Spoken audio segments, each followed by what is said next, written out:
Assalamu alaikum wa rahmatullahi wa barakatuh. Të dashur shikues, jemi shumë të lumtur që jemi bashkë edhe sot në këtë program të bukur të Ramazanit.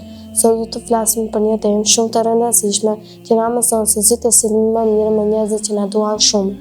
Tani do ta dëgjojmë me vëmendje shoqën tonë dhe të mësojmë diçka të bukur së bashku. Pyetja për ju është: pse prindërit janë kaq të rëndësishëm?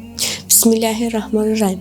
Falënderimi dhe lavdërimi i takon Allahu xhaleshanuhu, ndërsa selamet dhe selavatet janë mbi Muhamedit alayhis salam, familjen e tij, shokët e tij dhe të gjithë ata që pason rrugën e tij deri në ditën e gjykimit. Prindërit janë dhurata më e madhe dhe më e çmuar që Allahu i madhëruar na i ka dhënë. Ata janë arsyeja sepse ne jemi këtu. Prej ditës pare se jone, ata janë kujdesur për ne me shumë dashuri, durim dhe sakrifice. Ata punojnë çdo ditë për ne që ne të kemi ushqime, rroba, shkollim dhe një jetë më të mire.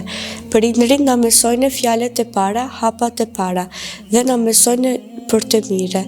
Ata na mësojnë çfarë është e mira dhe çfarë është e keqja. Ata gëzojnë shumë që ne të bëhemi njerëz të mirë dhe të dobishëm. Allahu i madhëruar na ka urdhëruar në Kurane që kënaqësia e Allahut është në kënaqësinë e prindërve, pa kënaqësia e Allahut është në pakënaqësinë e tyre.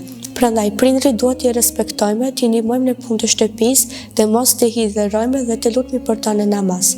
Duhet t'ju themi faleminderit dhe t'ju tregojmë se i duam. Kush respekton prindërit, Allahu e bekon në këtë botë dhe në botën tjetër. Falenderojmë nxënësin për këtë këshill të bukur. Mirupafshim në këshillin e radhës. Allahu ua pranoftë agjërimin.